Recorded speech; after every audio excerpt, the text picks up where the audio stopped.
When Caitlin Clark showed up at last year's LPGA Pro-Am, something unprecedented happened. The event didn't just get media coverage, it went viral. Clips of her drives flooded social media, press coverage exploded, fan engagement shattered expectations, and here's what nobody at the WNBA wants to talk about. A single golf tournament generated more buzz for Clark than most of her basketball games that season. Now she's returning to the WNBA Pro-Am in November, and sources say Sophie Cunningham might be joining her. But this isn't a feel-good sports crossover story. This is about a league that's terrified of losing control over its biggest stars. Let's connect the dots here. Caitlin Clark breaks 62 statistical records in her rookie season. She revitalizes an entire franchise. She brings unprecedented attention to women's basketball. And how does the WNBA celebrate this? According to insiders, her Rookie of the Year ceremony looked like a forgotten high school assembly. Empty gym, minimal cameras, no fanfare.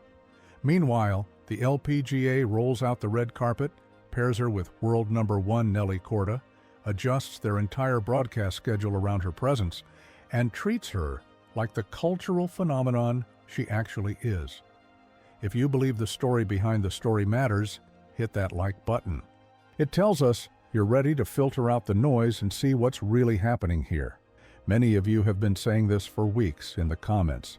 The WNBA doesn't know how to market its own stars. And Clark's LPGA appearance isn't just proving you right. It's exposing a systemic problem that threatens the entire league's future. Because here's what's at stake. If the most marketable player in WNBA history can generate more excitement at a golf tournament than in her own sport, what does that say about the league's strategy? What does that say about how they view their athletes? The numbers tell a brutal story. Last year's LPGA Pro-Am featuring Clark became appointment viewing. Fans who had never watched golf before tuned in specifically to see her. Social media engagement went through the roof. Sponsorship interest spiked. The LPGA didn't just benefit from Clark's presence. They understood how to amplify it. They featured her in leadership panels. They built storylines around her crossover appeal. They gave her a platform that extended far beyond 18 holes of golf. Compare that to the WNBA's approach. Sources close to the league suggest executives have been quietly panicking about Clark's growing influence outside basketball. Multiple insiders describe emergency meetings focused on damage control. The concern isn't about Clark's performance on the court. It's about her ability to create cultural moments without the league's permission. And now with Sophie Cunningham reportedly joining this year's Pro-Am, that panic is intensifying. You were onto something when you noticed how differently these two leagues treat their talent. The LPGA sees an opportunity and maximizes it. The WNBA sees the same opportunity and views it as a threat. One league celebrates crossover appeal. The other tries to contain it. And reading between the lines of insider accounts, the tension is reaching a breaking point. Let's examine what actually happened last year. When Clark arrived at the LPGA event, she wasn't treated like a basketball player doing a celebrity cameo. She was positioned as a genuine sports icon, exploring another passion. The LPGA understood something fundamental. Clark's authenticity is her superpower. She grew up playing golf. She genuinely loves the sport. And when she showed up with that combination of skill, humility, and magnetic energy, it created something unprecedented. Press coverage wasn't just extensive, it was celebratory. Major sports outlets adjusted their content calendars. Live streaming platforms repositioned their coverage. Social media teams coordinated real-time engagement strategies. The entire sports media ecosystem recognized they were witnessing something special. Meanwhile, back at WNBA headquarters, sources say the reaction was very different. Executives reportedly debated whether Clark's participation might overshadow league messaging. Some voiced concerns about players becoming bigger than the brand itself. Think about that for a moment. The league worried that their most popular player was becoming too influential. Rather than leveraging that influence to grow the sport, they viewed it as a control problem, and connecting these dots reveals a troubling pattern. Throughout Clark's rookie season, the WNBA seemed perpetually caught off guard by her impact. Record-breaking attendance numbers, unprecedented television ratings, massive social media growth. Every metric pointed to a transformational moment for women's basketball. Yet the league's response often felt reactive rather than strategic. Fans noticed the disconnect immediately. Comment sections filled with frustration. Why isn't the WNBA capitalizing on this? Why does it feel like they're holding back their biggest star? The questions kept coming, and the answers from league officials remained vague. Corporate speak about brand management, careful messaging about player development, nothing that addressed the core issue, a fundamental misunderstanding of how modern sports marketing actually works. The LPGA, by contrast, demonstrated exactly what's possible when a league embraces rather than fears its stars. Crossover appeal. They didn't just allow Clark to participate, they built an entire event strategy around maximizing her impact. And the results speak for themselves. Viewership surged, media coverage expanded, new audiences discovered women's golf. The entire sport benefited from recognizing and amplifying one athlete's cultural influence. Now, with November's WNBA Pro-Am approaching and Sophie Cunningham potentially joining Clark, we're watching this dynamic play out in real time. Multiple sources are whispering about what this collaboration means for the future of women's sports. And if you're seeing what we're seeing, drop a comment below. Tell us whether you think the WNBA is finally waking up to what they're losing, or if it's already too late. The power dynamic here is fascinating. Clark doesn't need the WNBA's permission to build her brand. Cunningham doesn't need league approval to explore opportunities outside basketball. These athletes are proving something fundamental. Talent creates its own spotlight, and leagues that fail to recognize this reality are risking irrelevance. Social media has already erupted with speculation. Fans are sharing clips from last year's Pro-Am. TikTok videos analyzing Clark's golf swing are getting millions of views. Twitter threads dissect what this means for women's basketball. The cultural conversation is happening with or without the WNBA's participation, and here's where the story gets even more revealing. LPGA veterans reportedly expressed genuine admiration for Clark's presence last year. Marina Alex joked about wanting selfies with Clark and Cunningham between rounds. Younger golfers who grew up watching Clark redefine women's basketball were ecstatic about playing alongside her. The entire golf community embraced the crossover moment. It wasn't just tolerance, it was celebration. Compare that energy to what insiders describe happening within WNBA circles. Sources suggest some executives viewed Clark's LPGA participation as a distraction from league priorities. Others reportedly questioned whether allowing such high-profile crossovers might set dangerous precedents. The word that keeps appearing in these insider accounts is control.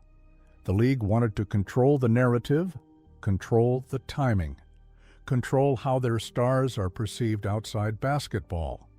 But Clark and Cunningham are demonstrating something powerful. Athletes who understand their own value don't wait for permission. They create opportunities. They build partnerships. They define their own narratives. And when leagues resist that evolution, they don't stop the athletes. They just make themselves look increasingly out of touch. The business implications are staggering. Last year's LPGA Pro-Am featuring Clark attracted sponsors who had never considered women's golf before. Brands recognized the crossover appeal and invested accordingly. Television networks adjusted programming schedules. Digital platforms allocated additional resources. The entire sports marketing ecosystem responded to Clark's presence in ways the WNBA has consistently struggled to replicate. Not officially confirmed, but the breadcrumbs lead to something even bigger.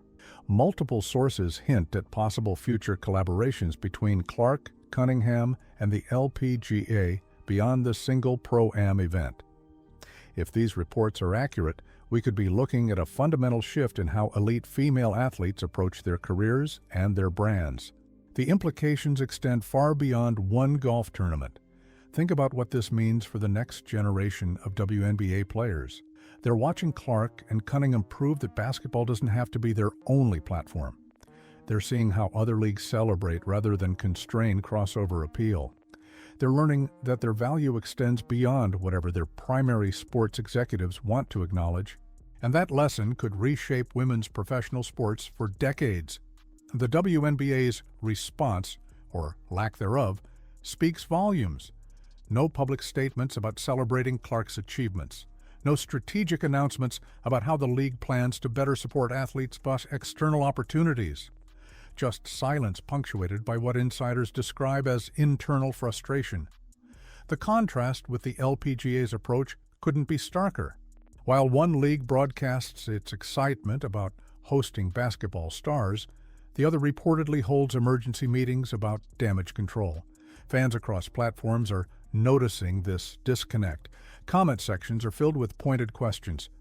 Why can't the WNBA celebrate their best players the way the LPGA does? Why does it feel like Clark and Cunningham are bigger than the league itself? The answers keep pointing back to the same fundamental issue, a failure to understand modern athlete empowerment and sports marketing in the social media age. What's particularly striking is the authenticity factor. Clark didn't show up at the LPGA event pretending to be something she's not. She acknowledged she's not a professional golfer while demonstrating genuine skill and passion for the sport. That combination of humility and confidence resonated with audiences in ways carefully managed corporate appearances never could. And Cunningham's reported participation this year suggests both players understand exactly what they're building. We're getting into rumor territory, but sources suggest this could be just the beginning. If Clark and Cunningham successfully demonstrate the value of strategic crossover appearances, expect more WNBA stars to follow their lead. The league will either adapt to this new reality or watch their most marketable players create opportunities the WNBA has no control over. Either way, the power dynamic is shifting. The November WNBA Pro-Am is shaping up to be more than a golf tournament. It's becoming a case study in sports marketing, athlete empowerment, and league strategy.